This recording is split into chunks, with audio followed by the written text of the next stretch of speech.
There we go, I got him. Oh.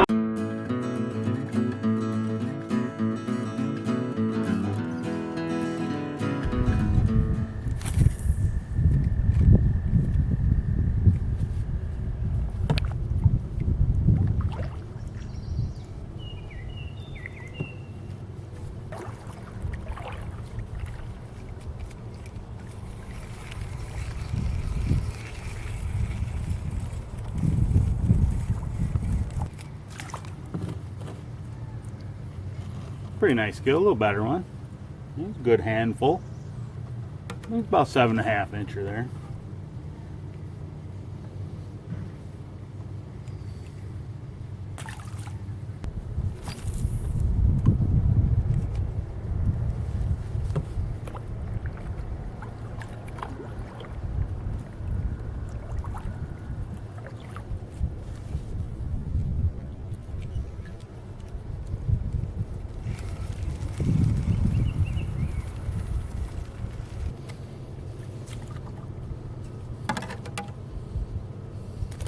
Oh, just a little guy there.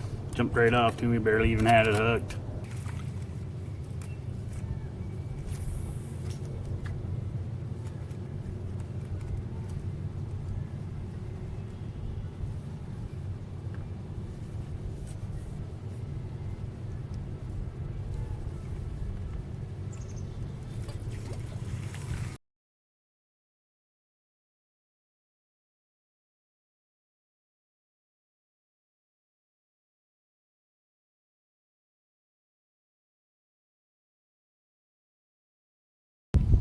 Looks like a pretty nice crappie here.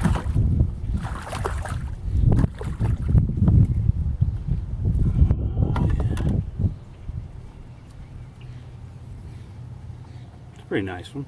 10.5, 11 incher.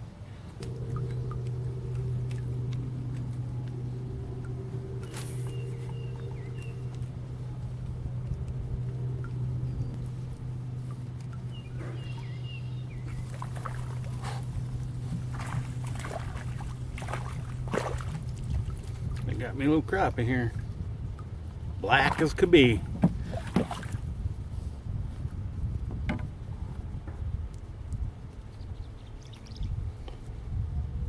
You hear they don't get a whole lot blacker than that.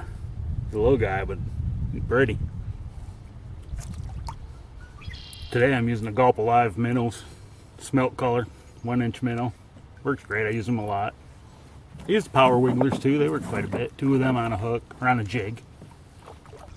And I'm using a bobber, and I'm using one rod without a bobber, and I'm catching fish on both. Most of your local bait shops and pretty much all your big box bait tackle stores will carry pretty much all the baits I use. Today I stopped by Lyman's on the lake in Houghton Lake. Yeah, I've gone to Lyman's for, well, I don't know, 25, 30 years. Lyman's on the Lake's been serving the angling community around Houghton Lake and all of Roscommon, Crawford County areas since 1986. Owner Kirk Beachnaw took over a couple years ago, and he's just carrying on the tradition. You know, he's got what you need. Gary's been around there, I do believe, about 15 years or so. Lyman's is really easy to find. They're on M55, right on the south end of Houghton Lake, between Prudenville and Expressway 127.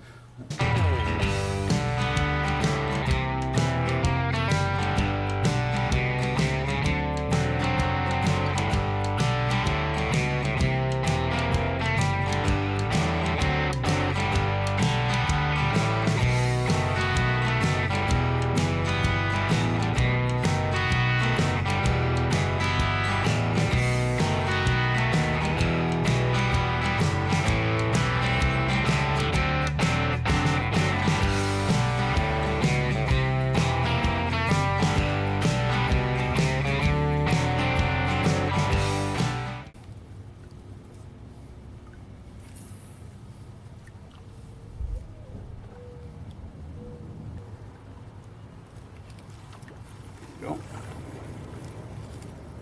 Ooh, looks like a pretty nice crappie here. Oh no, bass. Oh no, it is. Oh, thought it was a nice crappie at first, then I thought, oh no, it looks like a bass, and it got right here by the kayak, and it was a nice crappie, and it come off.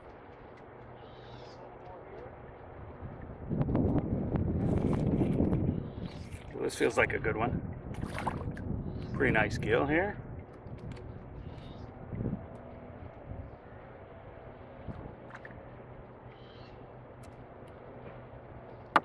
Oh yeah, he's a good one.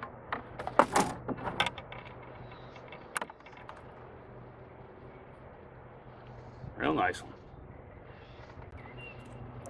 That one there was right up against the seawall. If somebody wanted to have fun just catching fish today, they could come up here after bass and pull one after another off of beds. I've probably seen 20 on beds, and I wasn't even really looking.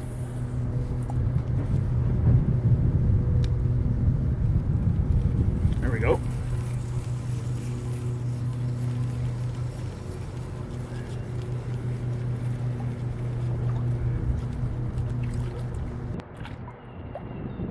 Another gill. Not a big one, but they're fun.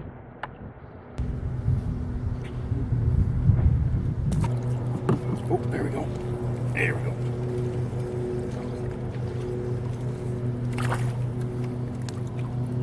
Not bad. Not big, but not bad.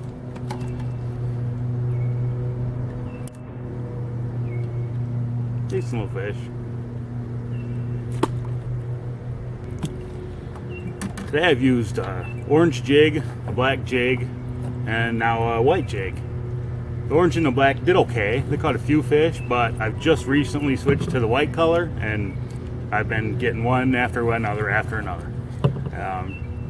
The Berkeley Gulp minnow, but then I just got it on a basic white jig. Actually, it's a glow in the dark, but it looks fairly white, and they like it. And I got my clear bobber here. We got it set about a foot, that's it. One thing to keep in mind when you're using minnow imitations is, for the most part, you want to keep them nice and straight. I know I've mentioned it before, but it really is true. And you know, some of these that come in the jars or in the bags, you know, the soft plastics or whatever you may call them, sometimes they're just not straight. And if you're casting and reeling especially, that'll cause it to spin through the water. So you want them as straight as possible. When I'm hanging them under a bobber like this one, I don't worry a whole lot about that, but to a point. I mean, if it's really bent on a 90-degree angle or something, but otherwise, I want it to be nice and straight. What's going through the water, just like that. That's how I want it to be hanging down there. It'll hang under that clear bobber, and it basically will hang just like that. If you don't mind, I'd like to take a minute and just kind of have a look at some of the seawalls that I fish, some of what's going on around them and why I fish certain seawalls in certain areas of seawalls. The first one here, when you first look at it, there's something that's really pretty obvious. There's a pump house, you know, and by that little pump house you see there's a pipe going in the water, and something's going on down there underwater that's different than the rest of it. We'll just say that for now, you know, it's 2 feet deep, this entire seawall, and the break line's about 6 or 8 feet out from the wall, and it runs pretty well straight along and then drops down into 5 or 6 feet. So there's no real change in the terrain of the bottom of the lake, so it's all pretty even. The first thing I look at is you've got the pump house sitting there, and you've got a pipe going down in the water there. There's something down there, and almost everyone I've ever seen, it'll make an angle, and then it'll have something down there. Rocks or bricks or sticks and a filter on the end. It's just a fish attractor. Sometimes there's weeds growing on it. There's a couple other things that stick out right away when I see this area or areas like it. There's actually some rocks and some weeds by that particular pipe house. That birdhouse has weeds and grass growing down there. They come out almost to where the little break line is. The birch tree, you know, look at it. It's got big branches up there coming out. They're sweeping out almost over the water. Heavy winds, branches are falling. People mowing lawns and what have you, branches often go in the water. It's a key spot. There's stuff there, and some of them come out almost to the break again. Take a look here. There's something obvious again to me right away. If I were just approaching this and figured again that the bottom was all pretty much equal, couple feet deep at the seawall, and I want to really fish the seawall as close to the seawall as possible, within a couple feet, say. There's something hanging off the seawall right over in that area there. It's just something different. Fish hang around stuff that's different. There's also some trees that are pretty close to the water again, There's 5 or 6, not real logs, 5 or 6 inches around is all they are. And the other stuff I guess I would consider more of just brush or what have you. And the same with by the other birch tree, and then by that tube, or whether it's hanging there on the seawall, there's grass and weeds and what have you growing again there. Look here, it looks like not much of anything really. You just got a big old long seawall. But right away, the dock back down here, those posts that are up close to the seawall there, those are just enough change in whatever's going on down there to allow for it to have fish hanging out there. You see here, the white line is the break line. And now we're kind of figuring a little bit of all that in there as well. If you see, of course, right down at the far end, there's some tree branches down there. At the same spot there, you see that the break line swings out a little bit there and almost down to the bottom here. So you put that wood and that together, it's just a fish magnet. So you can get them right up by the wall in those areas because they can escape to deep water real quick. They've got trees and what have you. Down there at that black spot, you got a little change in the wall, but for some reason there's some rocks there. So I know that black spot, there's rocks there. So that's a spot I'm gonna fish. And then again down, by the docks. Look at the boat hoist there. If you see what's going on there, there's a pipe going right down that's going, for your main support, the leg of the boat hoist. But you also have cross members going across to the other legs, and a lot of them will have an angled beam going down that's meeting. A lot of them meet 2 or 3 pipes at the same spot right up against the wall. That's structure. That's plenty. It'll hide fish there, and they'll hang out, especially if you got 2 feet of water. So I've caught all kinds of bluegills and crappies on pipes and right up next to the seawall. Again, you've got the boat hoist, and then down over my other shoulder, you see the seawall actually bends behind me. Right there in that bend is a great spot. It's an inside corner. They love them. And you have that sharp corner at the other end. It's sticking out a little closer to the main creek channel as it goes through there. All kinds of people fish the ends of the docks, the ends of the pontoons up under the motors and what have you. Hardly anybody fishes where the front of the pontoon floats meet the seawall. That if there's 2 feet of water there, that's just as good in a lot of cases as the other end, sometimes even better. So you have each of them pontoon floats right up by the dock or by the seawall, and you have a dock, so you have the posts of the dock up there by the seawall as well. The birch tree over there by that pontoon, that's a great spot. If you look over my other shoulder, you've got a seawall, but you see it's a metal seawall. Sunlight, temperature, it really reacts differently with metal versus wood seawalls. There might be fish on this metal seawall one day, and it gets up to 80 or 85 degrees or something early spring. All of a sudden that seawall is getting real warm, and the fish that were over here are just even more and more congregating. Maybe fish from farther in the bay, they're congregating because that seawall is just soaking up and retaining that heat for a couple days. I find it with stumps that stick out of the water. They can heat up and retain heat, but they can also repel. You get the weeds growing over faster by some different seawalls. A dark wood seawall versus a light wood seawall. That dark wood soaks up the heat. The pontoon there, the birch tree right in front of the house, there's going to be branches, and there is. Plus, if you look, the break line and the drop actually swings right up by the dock and the pontoon there. So you put all that together and there's fish there. And same thing over by the metal seawall, where that metal seawall ends and the guy's got his boat. It comes in a little bit closer there, and so you've got the metal seawall corner, you've got a little bit of a inward swing on the break line. Great place to go. The seawall actually makes a bend there, and then you can see where the other one starts. That's enough in itself to have a fish smallmouth or maybe a crappie or a big bluegill or something there. But it often, because of that change in the seawall, so you get debris building up a little differently. You might get a stick hung up there. You might get some sand and silt building up, and it'll create a little bit of a structure there coming out from that little tiny section. That's all you need right there. That's enough. There we go. Ooh, this feels like a good fish. Might be a bass.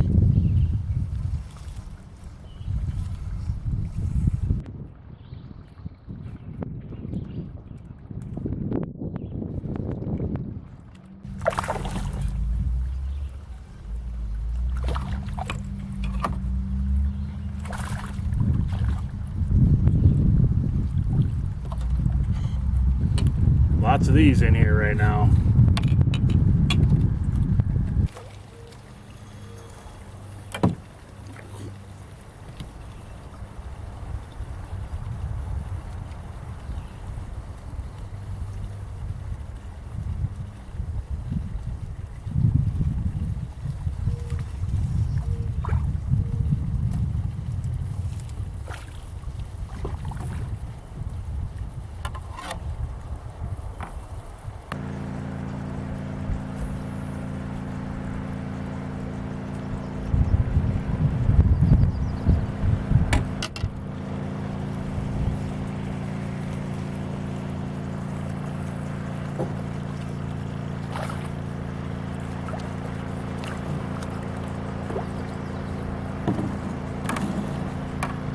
chunky little gill.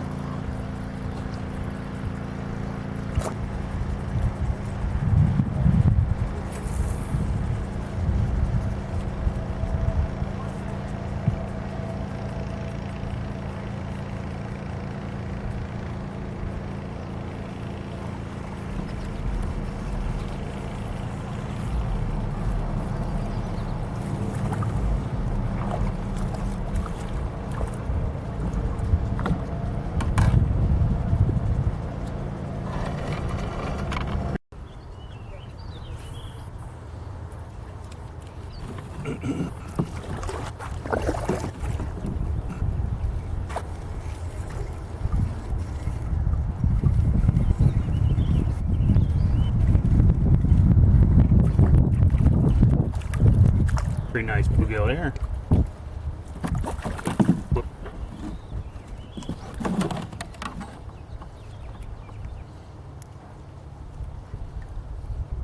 Nice handful.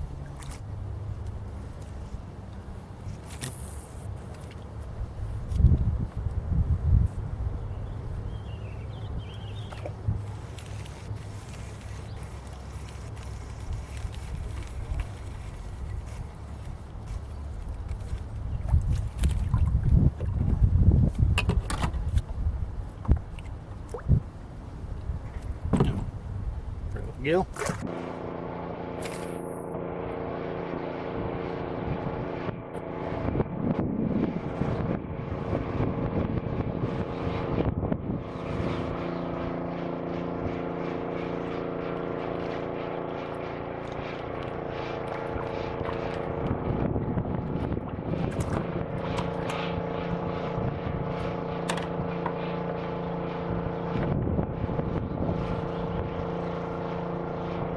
Pretty little gill.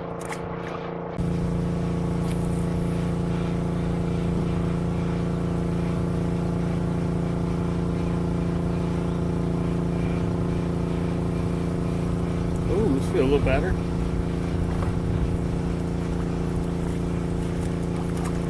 Pretty chunky.